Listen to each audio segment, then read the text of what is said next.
வணக்கம் and welcome to the show interesting info.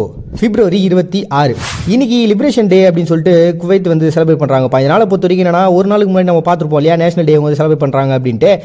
அந்த same reason தான் பார்த்தீங்கன்னா இன்றைக்கும். பட் இருந்தாலும் நான் ஒரு வந்து அதை பார்க்காதவங்களுக்காக மறுபடியும் ஒரு ரீகலெக்ட் பண்ணிக்கிறேன் இந்த நாளோட விஷயம் என்ன அப்படின்னு சொல்லிட்டு.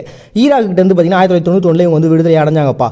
1990 என்ன பண்ணியிருக்காங்க, ஈராக்கு இவங்க நாட்டுக்குள்ளே போயிட்டு இவங்ககிட்ட எண்ணெய் வளங்கள்லாம் ஜாஸ்தியாக இருந்ததுல, அதுவும் இல்லாமல் பார்த்தீங்கன்னா இவங்க ஒரு இஸ்லாத்தினுடைய நாடு. அதனால் அவங்க என்ன பண்ணுறாங்கன்னா, அது தங்களுடைய கட்டுப்பாட்டில் வந்தாகணும்னு சொல்லிட்டு பயங்கரமாக ஆசைப்படுறாங்க. அதுவும் சதாம் ஹுசேன் தான் பார்த்தீங்கன்னா இதுக்கு பயங்கரமான மூலையாக இருந்திருக்காரு. அதனால் என்ன பண்ணுறாரு, அவர் அந்த சமயத்தில் அவங்களுடைய ஆட்கள்லாம் விட்டு இந்த பகுதியை முழுக்க அடித்து தும்சம் பண்ணிடா, எல்லாத்தையும் நம்மளுடைய கண்ட்ரோலுக்கு கொண்டு வாங்கடா அப்படின்னு சொல்லிட்டு பயங்கரமாக ப்ரிப்பேர் பண்ணி ஆளுங்களை அமுச்சு விட்றாரு. ஆனால் நம்ம ஆளுங்க தான் பார்த்தீங்கன்னா பிரிட்டனோட கை கொடுத்துட்டாங்க இல்லையா. ஸோ அதனால் என்ன பண்ணியிருக்காங்கன்னா, பல வருஷங்களுடைய உறவு அவங்களுக்கு பிரிட்டன், அதோட சேர்ந்து பார்த்தீங்கன்னா உலக நாடுகளும் வந்து அவங்களுக்கு சப்போர்ட். காரணம் என்ன, உங்களுக்கு எண்ணெய் வளர்ந்துக்குதுல, அதனால் இவங்களை எப்படி விட்டு கொடுத்துருவாங்க. அதனால் மொத்தமாக சேர்ந்து என்ன பண்ணுறாங்கன்னா, ஈராக் தானே நீ கவலைப்படாதப்பா, ஐக்கிய நாடுகளே உங்கள் பக்கத்தில் இருக்கும்னு சொல்லிட்டு இவங்க ஒரு படையை அனுப்புகிறாங்க. இப்படி பார்த்தீங்கன்னா படைகள் போய் அவங்கள்ட்ட சண்டை போடுறாங்க. அது கடைசியாக பார்த்தீங்கன்னா நம்மளுடைய அமெரிக்கா வந்து துருப்புகளை அமுச்சு விட்றாங்க. அப்போ தான் பார்த்தீங்கன்னா சதாம் ஹுசேன் பிப்ரவரி 27 பின்வாங்குறாரு.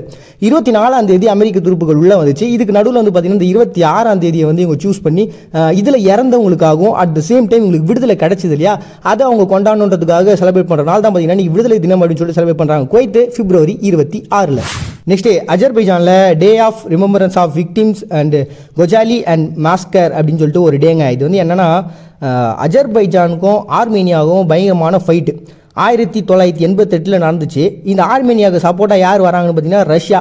இந்த போர் வந்து பார்த்தீங்கன்னா வரலாற்று ரொம்ப முக்கியமானது. இந்த வரலாற்று ஹிஸ்ட்ரிலாம் படிக்கிறவங்களுக்கு தெரியும். நாகர்கோனா காராப்பாக் ஒப்பந்தம் அப்படின்னு சொல்லிட்டு அந்த போர்கள் அப்படின்னு சொல்லிட்டு அந்த போரில் நடந்தது தாங்க. அதில் கொஜாலி அப்படின்ற ஒரு பிளேஸில் தான் இந்த பிரச்சனைன்றது நடந்தது. இதில் வந்து பார்த்தீங்கன்னா ரஷ்யாவினுடைய அந்த அமைப்பு உள்ளே வந்து மொத்த பேரையும் வந்து அட் அ டைமில் சுட்டு கொண்டாங்க. அதில் நிறைய பொதுமக்கள் இறந்து போனாங்க. அதில் எத்தனை பேர் இறந்து போனாங்கன்னு சொல்லிட்டு ரஷ்யா தரப்பு 200 பேர் இருந்தாங்க.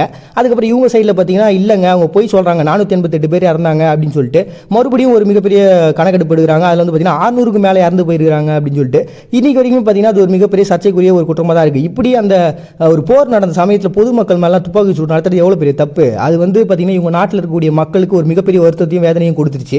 அப்படி நம்ம நாட்டுக்காக தான் இப்போ இறந்துருக்காங்க, அவங்களுக்காக நம்ம ஒரு தினத்தை வந்து அனுசரிக்கிறது கரெக்டான ஒரு டே தான் அப்படின்னு சொல்லிட்டு இன்னைக்கு அந்த நாளை சூஸ் பண்ணி தான் பார்த்தீங்கன்னா இவங்க என்ன பண்ணுறாங்கன்னா day of remembrance of victims and Khojaly massacre அப்படின்னு சொல்லிட்டு ஒரு டே வந்து அனுசரிக்கிறாங்க Azerbaijan February 26. Next day Papua நியூகினியாவில் மைக்கேல் சோமரே அப்படிங்கிற ஒருத்தருடைய நினைவு நாளை வந்து அனுசரிக்கிறாங்கப்பா. இவர் வந்து பார்த்தீங்கன்னா அந்த நாட்டினுடைய முதல் பிரதமருங்க. இவர் வந்து பார்த்தீங்கன்னா நாட்டுக்கு சுதந்திரம் கிடைக்கிறதுக்கு முன்னாடிலேருந்து பயங்கரமாக போராட்டங்கள்லாம் பண்ணியிருந்தார். அதுவும் பார்த்தீங்கன்னா ஃபஸ்ட்டு இவர் எப்படி ஸ்டார்ட் பண்ணார்னா, நிறைய பட்டப்படிப்புகள்லாம் படிச்சுட்டு வந்ததுனால அங்கே இருக்கக்கூடிய ஸ்கூல்ஸ்லாம் வந்து எல்லாருக்கும் டீச்சிங் பண்ணிட்டு இருந்தார். அதுக்கப்புறம் சட்டசபையில் வந்து என்ன பண்ணுறாருன்னா, இவருக்கு லாங்குவேஜ்லாம் நல்லா தெரிஞ்சனால மொழிபெயர்ப்பாளராக வந்து அப்படியே இருக்கிறாரு. அதுக்கப்புறம் என்ன பண்ணுறாருன்னா, மொழிபெயர்ப்பாளர் வந்து அவங்க நாட்டுக்கு ரொம்ப இம்பார்ட்டண்டான ஒரு பர்சனாக இருந்ததுனால அண்ட் உள்ள வந்து அந்த அரசியல் சம்பந்தமான மொழிபெயர்ப்புகள் நிறைய பண்ணதுனால ஒரு கட்சியை பற்றி நல்லா தெரிஞ்சிச்சு. எதுக்கு நம்ம வேற ஒருத்தவங்களுக்கு மொழிபெயர்த்துணும், நம்மளே ஒரு கட்சியை உருவாக்கலாம் அப்படின்னு சொல்லிட்டு வேற ஒரு கட்சியெல்லாம் போய் ஜாயின் பண்றாரு. அதுக்கப்புறம் 1975 ஆங்கிலேயர்கள்ட்ட இவங்களுக்கு சுதந்திரம் கிடைக்குது. அந்த சமயத்தில் பார்த்தீங்கன்னா முதல் பிரதமராகவும் இவர் வந்துடுறாருப்பா. இப்படி இவர் ஃபர்ஸ்ட் பார்த்தீங்கன்னா ஒரு கட்சியில் இருந்தார். அதுக்கப்புறம் பார்த்தீங்கன்னா எதுக்கு வேற ஒரு கட்சியில் போயிருந்து அவங்களுக்கு நம்ம சப்போர்ட்டாக இருந்துட்டு புதுசாக ஒரு கட்சி ஓப்பன் பண்ணுறோம் அப்படின்னு சொல்லிட்டு பார்த்து 1994 என்ன பண்ணுறாரு, வேற ஒரு கட்சிக்கு போய் சேர்றாரு. அப்புறம் தொடர்ந்து பார்த்தீங்கன்னா ஒரு 3 வருஷம் அவர் வந்து 1975 முதல் பிரதமர் ஆனதுலேருந்து அப்படி தொடர்ந்து இருந்தார். அதுக்கப்புறம் மறுபடியும் வேற ஒருத்தவங்க ஆட்சிக்கு வராங்க. மறுபடியும் 2002 பார்த்தீங்கன்னா ஒரு பெரிய பொது தேர்தல் நடக்குது. அதுக்கப்புறம் மறுபடியும் ஜெயிக்கிறார். 2012 மறுபடியும் ஜெயிக்கிறாரு. இப்படி வந்து பார்த்தீங்கன்னா ஒரு வாழ்க்கை ஃபுல்லாக வெற்றி. டோட்டலாக ஒரு வந்து வருஷத்தில் கிட்டத்தட்ட 17 வருஷம் பார்த்தீங்கன்னா பிரதமராக இருந்திருக்காரு. இவ்வளோ பெரிய ஆள், சுதந்திரத்துக்காக போராடின ஒரு பர்சனு. இப்படிப்பட்ட ஒருத்தருடைய நினைவை நம்ம வந்து அனுசரிச்சு ஆகணும்ல. அதனால் உருவாக்கப்பட்ட ஒரு தினம் தான் பார்த்தீங்கன்னா பப்புவா நியூகினியாவில் மைக்கேல் சோமரே டே அப்படின்னு சொல்லிட்டு ஒரு தினத்தை வந்து அனுசரிக்கிறாங்க பிப்ரவரி 26. நெக்ஸ்ட் டே கோஆப்ரேட்டிவ்ஸ் டே அப்படின்னு சொல்லிட்டு தாய்லாந்து ஒரு டே வந்து அனுசரிக்கிறாங்கப்பா. இந்த நாளை பொறுத்தவரைக்கும் இவங்க செலிப்ரேட் பண்ணுறதுக்கான காரணம் என்ன அப்படின்னு பார்த்தீங்கன்னா இந்த கூட்டுறவு சங்கங்கள் தான். ஏன்னா ஒரு நாட்டினுடைய ஒரு மிகப்பெரிய வளர்ச்சின்றது சும்மா சாதாரணமாக ஒரு பெரிய நிறுவனத்தால் மட்டும் நடந்துடாதுங்க. அந்த ஒரு பெரிய நிறுவனம் நடக்கணுனாலே இந்த கீழே இருக்கக்கூடிய சின்ன சின்ன ஆளுக்கெல்லாம் வேலை செஞ்சு தான் ஆகணும். ஒரு உதாரணத்துக்கு சொல்லணும்னு வச்சிங்களேன், இப்போ ஒரு பெரிய ஒரு பைக் கம்பெனி இப்போ இருக்குன்னு வச்சிங்களேன், அந்த பைக் கம்பெனிக்கான உதிரி பாகங்கள்லாம் யார் செய்வாங்கன்னா அந்த பெரிய கம்பெனிலாம் செய்யாது. இந்த சின்ன சின்னதாக சிறு குறு தொழிலாக செய்வாங்க தெரியுங்களா, அவங்க தான் பார்த்தீங்கன்னா இதெல்லாம் செஞ்சு நமக்கு பர்ஃபெக்டாக வந்து கொடுப்பாங்க. அதில் தரம் பிரித்து அது எது ஓகே அப்படின்றத சூஸ் பண்ணி அதுக்கப்புறம் அவங்க தான் வந்து பார்த்தீங்கன்னா அதை வெறும் ஃபிட் பண்ணுறது மட்டும் தான் அவங்க வேலையாக இருக்கும். ஆனால் அடிமட்ட வேலைகள்லாம் செஞ்சது இவங்க. இப்படி தான் பார்த்தீங்கன்னா எல்லா தொழிலையும் இருக்கும். அதுலேயும் இந்த தாய்லாந்தை பொறுத்த வரைக்கும் அவங்களுக்கு மிகப்பெரிய தூணே பார்த்தீங்கன்னா விவசாயம் தான். அப்படிப்பட்ட அந்த விவசாயத்துக்கு நிறைய பிரச்சனைகள்லாம் ஒரு விவசாயிகளுக்கு அவங்களுக்காக நம்ம வந்து சங்கங்களை உருவாக்கி அவங்களுக்கு கரெக்டான கடன் வட்டி இது எல்லாத்தையும் பர்ஃபெக்டாக பண்ணணும்னு சொல்லிட்டு பார்த்தீங்கன்னா பல நூறு வருஷத்துக்கு முன்னாடி, அதாவது 1915 வந்து இது ஸ்டார்ட் பண்ணிட்டாங்க. அதுலேருந்து பார்த்தீங்கன்னா நிறைய மாற்றங்கள் நிறைய விளைவுகள்லாம் நடந்தது. அதில் குறிப்பாக சொல்லணும் அப்படின்னா வஜ்ராவுத் அப்படின்ற ஒரு அரசர் பார்த்தீங்கன்னா வெளிநாட்டில் போய் படிச்சுட்டு வந்து அப்படியும் பார்த்தீங்கன்னா விவசாயம் தான் நம்ம நாட்டோட முதுகெலும்புனா அது நம்ம பாதுகாத்தே ஆகணும்டா அப்படின்னு சொல்லிட்டு அதுக்காக நிறையவுமே வந்து போராடின ஒரு பர்சன் அவர் பார்த்தீங்கன்னா நிறைய சீர்திருத்தங்களை கொண்டு வராரு. நம்மளுடைய பொருளாதார வளர்ச்சியில் என்னெல்லாம் பண்ணலாம்னு சொல்லிட்டு அதுக்கு எல்லா விஷயங்களையும் பண்ணுறாரு. அது வந்து சிறு குறு தொழில் விவசாயிகள்லாம் இருக்காங்களா அவங்கள கஷ்டப்படக்கூடாதுன்றதுக்காக அவங்களுக்கு தேவையான அத்தனை விதமான உதவிகளை செஞ்சார். ஆனால் என்னவோ அவர் போதாத காலம் வறட்சி வெள்ளம் பேரிடர் அப்படின்னு சொல்லிட்டு நிறைய பிரச்சனைகளால் அவங்களுக்கு மிகப்பெரிய ஒரு பஞ்சம்ன்றது ஏற்பட்டுச்சு. அதனால் பார்த்தீங்கன்னா இந்த ஒரு நிறுவனம்ன்றது ஒரு மிகப்பெரிய பின்னடைவை சந்திச்சாங்க. இருந்தாலுமே கூட பார்த்தீங்கன்னா பல பிரச்சனைகளுக்கு மத்தியில் இந்த விவசாயம் அப்படின்றது இன்னைக்கு அவங்க உலகத்தில் ஒரு மிகப்பெரிய அளவில் எல்லாருக்கும் ஒரு ஐடென்டிஃபையாக திரிகிறாங்க தாய்லாந்து அப்படின்னா அதுக்கு ஒரு மிகப்பெரிய காரணம் பார்த்தீங்கன்னா அந்த காலகட்டத்திலேருந்து உங்களுக்கு விவசாயத்துக்கு முக்கியத்துவம் கொடுத்துருந்தாங்க.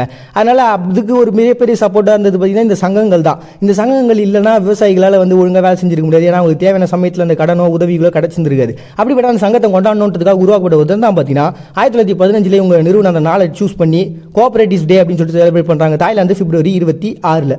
Next day of resistance to occupation of Crimea and Sevastopol அப்படின்னு சொல்லிட்டு ஒரு டேங்க. இந்த டேவை பொறுத்த வரைக்கும் ஆல்ரெடி உக்ரைனுக்கும் ரஷ்யாவுக்கும் எதனால் பிரச்சனை நடந்தது அப்படின்றத உங்களுக்கு சொல்லியிருப்பேன். இருந்தாலும் மறுபடியும் ஒரு தடவை சொல்லிடுறேன். 2014 பார்த்தீங்கன்னா ரஷ்யாவுக்கும் உக்ரைனுக்கும் ஒரு மிகப்பெரிய பிரச்சனை நடந்தது தெரியுங்களா? இந்த பிரச்சனைக்கான காரணம் என்ன தெரியுங்க? ஆரம்பத்தில் பார்த்தீங்கன்னா இந்த கிரிமியா அப்படின்ற ஒரு பிளேஸ் நம்ம உக்ரைனில் இருக்கக்கூடிய ஒரு பிளேஸாக இருந்தது. ஆனால் உண்மையே பார்த்தீங்கன்னா இந்த கிரிமியா வந்து முதல்ல ஆக்குபை பண்ணது அப்படின்றது இந்த செம்படைகள்னு சொல்லக்கூடியவங்க தான் ஆக்குபை பண்ணியிருந்தாங்க.